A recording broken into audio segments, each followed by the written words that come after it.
Why 99% of skinny guys fail to gain muscle fast. तुम gym भी जा रहे हो, डाइट भी फॉलो कर रहे हो, लेकिन फिर भी अपने मसल मास को नहीं बढ़ा पा रहे इतने सारे एफर्ट्स लगाने के बाद भी। और क्या तुम्हें लगने लगता है कि यार इतने एफर्ट्स के बाद भी मेरे जो जेनेटिक्स है लगता है वही खराब है, या फिर तुम वो सारी गलती कर रहे हो जो बाकी के 99% लोग ऑलरेडी कर चुके हैं। देयरफॉर अगर सच में बॉडी को ट्रांसफॉर्म करना चाहते हो और फास्ट मसल ग्रोथ चाहते हो तो ये वीडियो तुम्हें एकदम स्पेसिफिक सॉल्यूशन देगी। कोई भी जेनरिक एडवाइस नहीं है बाकी वीडियोस की तरह। वो टेक्निक्स तुम्हें जानने को मिलेगी जिससे तुम अपनी मसल को एकदम ग्रोथ मोड में डाल दो। इस वीडियो में तुम्हें वो सारे हिडन रीजंस जानने को मिलेंगे जिससे तुम्हारी मसल ग्रोथ रुक रही है। वो स्पेसिफिक टेक्निक्स जानने को मिलेगी जिससे तुम्हारी जो बॉडी है एकदम मसल बिल्डिंग मशीन बन जाएगी। और एक प्रूवन प्लान मिलेगा जिससे तुम्हारी जो मसल ग्रोथ है वो एकदम एनहेंस हो जाएगी। तो मेक श्योर कि वीडियो को स्किप मत करना और वीडियो को एंड तक जरूर देखना, क्योंकि ये वही वीडियो है जो अभी तक तुम सर्च आउट कर रहे थे और इतनी देर से ढूंढ रहे थे। तो सबसे पहले हम एड्रेस करेंगे स्ट्रगल्स और उनके सॉल्यूशन। तुम्हें ये जानना होगा कि तुम क्यों इस स्किनी साइकिल में फंसे हुए हो। और स्किनी साइकिल से मेरा क्या मतलब है, तुमने वो हर एक चीज करी है जो कि रिक्वायर्ड है मसल ग्रोथ के लिए। Diet, workout, recovery, motivation, excitement, each and everything that is required, लेकिन फिर भी उसी स्किनी जोन में फंसे हुए हो विदाउट अचीविंग और सीइंग एनी रिजल्ट। तो इसका सबसे बड़ा रीजन ये है कि तुम्हारी जो बॉडी है ना वो अभी तक एक सर्वाइवल मोड में ही है, ग्रोथ मोड के बजाय। देखो हमारी बॉडी की एक टेंडेंसी होती है जिसको हम कहते हैं होम्योस्टेटिस। तो उसका ये पर्पस होता है कि हमारी बॉडी जो डिजाइन हुई है वो बस सर्वाइव करने के लिए डिजाइन हुई है। Growth, muscle gain, aesthetic look उस चीज के लिए डिजाइन नहीं हुई है। अगर तुम्हें वो सारी चीज अचीव करनी है तो तुम्हें अपनी बॉडी को फोर्स करना होगा, उसको पुश करना होगा, चैलेंज करना होगा कि हाँ there is no choice, either you give up और यू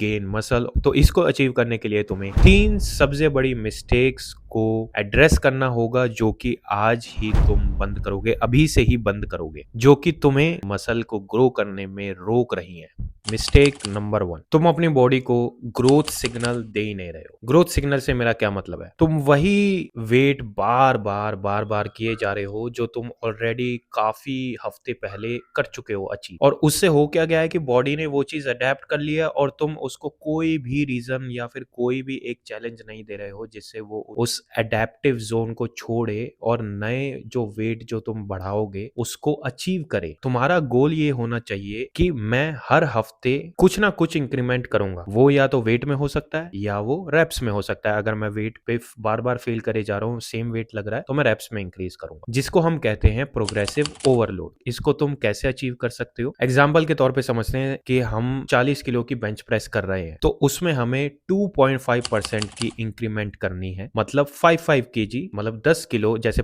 40 मारा है तो अब की बार हम 50 करेंगे। मैं 40 पे बहुत टाइम से स्टक हूं, नहीं हो पा रहा, बहुत सब कुछ ट्राई कर लिया, तो मैं 10 रैप मारता था 40 पे, तो मैं अगले हफ्ते 11 रैप मारूंगा। दूसरी सबसे बड़ी मिस्टेक, तुम इफेक्टिव रैप्स पे ध्यान नहीं दे रहे। इफेक्टिव रैप्स क्या है कि मेरे को एक ये प्लान मिल गया है ऑनलाइन, किसी बंदे ने फॉलो किया, उस पे वर्क किया, तो मैं यही वो सीक्रेट प्लान है, ये प्लान मैं फॉलो करूंगा, मैं सब कुछ अचीव कर लूंगा। या फिर 3 सेट और 10 रैप का ही जो एक रैप रेंज है और सेट्स है, यही एक वो सीक्रेट सॉस है या फिर सीक्रेट रेसिपी है जिससे मसल गेन, मसल ग्रोथ होता है। दुनिया का हुआ है, मेरा भी हो जाएगा, and you are wrong. Effective rep range वो है जिसमें तुम्हारा जो मसल है वो इतना ज्यादा फटीग हो चुका है, तुम्हारा जो बाइसेप है अगर तुम ट्रेन कर रहे हो वो एक कंप्लीटली डेड है, सोर हो चुका है। That is the effective rep, कि तुमने अपने मसल का वो फेलियर टच कर दिया है, वो ग्रोथ लेवल टच कर दिया है कि it is not even responding. वो अचीव करने के लिए ऐसा हो सकता है कि भाई तुमने बस 5 ही रैप किए हो या फिर 15 रैप किए हो या फिर 25 रैप किए हो, लेकिन the thing is you have to achieve the failure. Doesn't like this कि 3/10 लिखे हैं तो I have to save my energy to go till 10 reps. 3 set बचे हैं, अभी तो एक ही सेट में मेरी हालत बुरी हो गई है, मेरे को अपनी एनर्जी सेव करके रखनी है। तुम अपनी एनर्जी सेव करके रखोगे, यू विल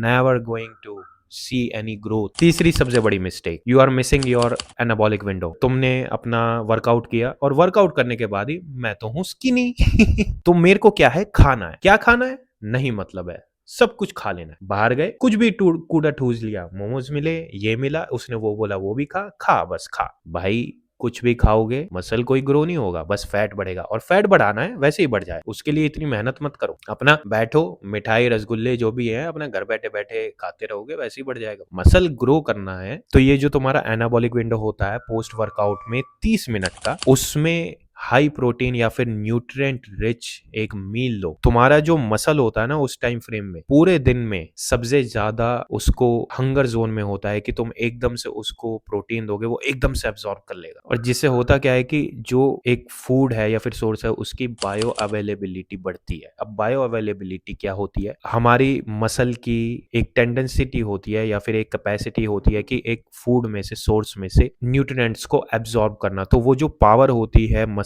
की वो सबसे ज्यादा होती है पोस्ट वर्कआउट में, और उसी में ही कुछ भी खाओगे रिजल्ट तुम्हारे सामने ही है। चौथी सबसे बड़ी मिस्टेक जो इन सब में सबसे मैं कहूंगा एक एलीट लेवल पे, एक अपर लेवल पे है, वो है track each and everything. Just don't go like कि मैं ये कर रहा हूं, मैं फॉलो कर रहा हूं। ट्रैक नहीं करोगे तो पता कैसे लगा पाओगे कि मैंने स्टार्ट कहां से किया और मैं कहां पे हूं और मेरे को जाना कहां है। ट्रैक करने के लिए तुम्हें किन चीजों पे ध्यान देना है? सबसे पहले हर एक चीज नोट डाउन करो और हर एक चीज की एक डेडलाइन सेट करो कि मेरे को 1 महीने के अंदर इतना अचीव करना है, 2 हफ्ते के अंदर इतना अचीव करना है, 3 हफ्ते के अंदर इतना अचीव करना है। फोटोग्राफ्स लो, because photographs are the real mirror. तुम कंपैरिजन कर सकते हो। क्या होता है कि स्केल पे और उतना नहीं रिफ्लेक्ट होता है, लेकिन photos tell far better than words. Number से ज्यादा फोटोज बता पाती हैं कि भाई इतनी ग्रोथ हुई है और कहां से स्टार्ट किया था और मैं कहां हूं आज। ये हैं 4 सबसे बड़ी मिस्टेक जो तुम आज से, बल्कि मैं कह रहा हूं अभी से इस वीडियो को बंद करोगे, या फिर अभी तुमने यहीं तक देखी है, इसके आगे नहीं देखना चाह रहे हो, यहां तक जरूर देखो। और इसके बाद ये सारी mistakes you are going to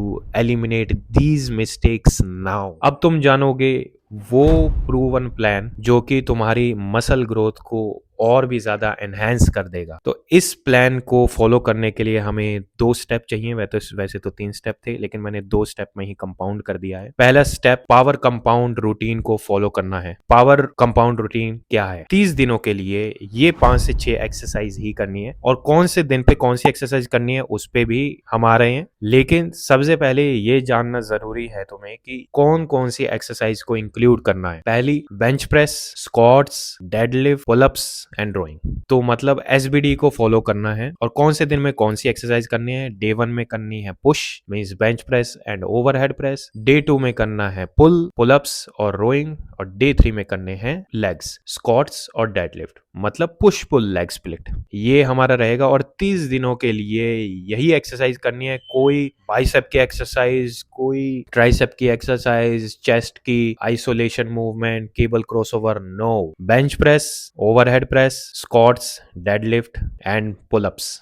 back के लिए लैट पुल डाउन भी कर सकते हैं अगर ज्यादा कंफर्टेबल नहीं हो। स्टेप 2, प्रोटीन टाइमिंग स्ट्रेटेजी को फॉलो करो। अब इससे क्या मतलब है? एटलीस्ट मेक श्योर कि दिन के अंदर 4 बार तो प्रोटीन तुम कंज्यूम करो। अगर 4 बार नहीं कर पा रहे हो तो मेक श्योर कि एटलीस्ट 3 बार तो मैं करूं, मॉर्निंग, पोस्ट वर्कआउट और अपने नाइट में। प्री का नहीं कर पा रहे हो तो दैट इज फाइन। अगर नहीं है कि भाई मैं नहीं अफोर्ड कर पा रहा हूँ इतना, तो दैट्स ओके। इन टाइम्स पे क्या क्या तुम्हें कंज्यूम करना है? अगर प्रोटीन लेना है तो कितना प्रोटीन लेना? मॉर्निंग में 20 to 21 ग्राम इज इनफ। वो वे प्रोटीन हो सकता है, एग्स हो सकते हैं, पनीर हो सकता है, दैट्स फाइन। प्री वर्कआउट में 20 to 21 gram protein plus carbs. Carbs में क्या रहेंगे? हमारे बनाना या फिर कोई भी एक फ्रूट, एप्पल हो गया, कुछ भी ऐसा भारी नहीं होना चाहिए कि जिसको कंज्यूम करने के बाद वर्कआउट में ऐसा लगे कि भाई मेरे को थोड़ी दिक्कत हो रही है, प्रेशर ही प्रेशर तो वो नहीं होना चाहिए। और पोस्ट वर्कआउट में 30 से 40 gram protein, make it even more. और fast digesting carbs. Fast digesting carbs में अपने रहेंगे 2 स्लाइस ऑफ ब्रेड या फिर हनी या फिर प्रोटीन बार है या फिर चॉकलेट है। नाइट में रहेगा अपना स्लो डाइजेस्टिंग प्रोटीन, उसमें आ जाएगा पनीर और कैसीन। कैसीन क्या है कि मिल्क में हमारे होता है, तो अपने को एक गिलास दूध और उसके अंदर अगर वे प्रोटीन है तो दैट इज इवन बेटर। तो ये अपना प्रोटीन स्ट्रेटेजी रहेगी। एंड प्लस अपने दिन की जो रिक्वायरमेंट है वो 1.6 ग्राम से 2.2 या फिर 2.5 ग्राम पर बॉडी वेट रहेगी। और ये देखो ये एक रेंज है, कुछ भी ऐसा फिक्स नंबर नहीं है, क्योंकि जो एक स्वीट स्पॉट है ना वो फाइंड आउट करना पड़ता है कि जिससे मेरे को मैक्सिमम बेनिफिट फिर जिससे मैं ले पाऊं, मेरा मसल जो है वो अच्छे से नरिश हो पाए। अब बस डिसीजन तुम्हारे हाथ में है हैं कि तुम इस प्लान को फॉलो करोगे या फिर तुम वही सारी गलतियां जो 99% लोग करते आ रहे हैं या फिर कर रहे हैं अभी तक, वही सारी चीजें रिपीट करो। एंड कमेंट में मेरे को बताओ कि तुम अभी तक कौन सी मिस्टेक कर रहे थे। ये था सारा वीडियो। अगर भाई तुम्हें वीडियो थोड़ा बहुत इन्फॉर्मेशन या फिर तुम्हें कुछ ऐसा लगा हो कि हाँ भाई अच्छी थी या बेनिफिट लगा है, तो तुम एक लाइक दे सकते हो और ऐसी ही वीडियोस के लिए चैनल को सब्सक्राइब कर सकते हो।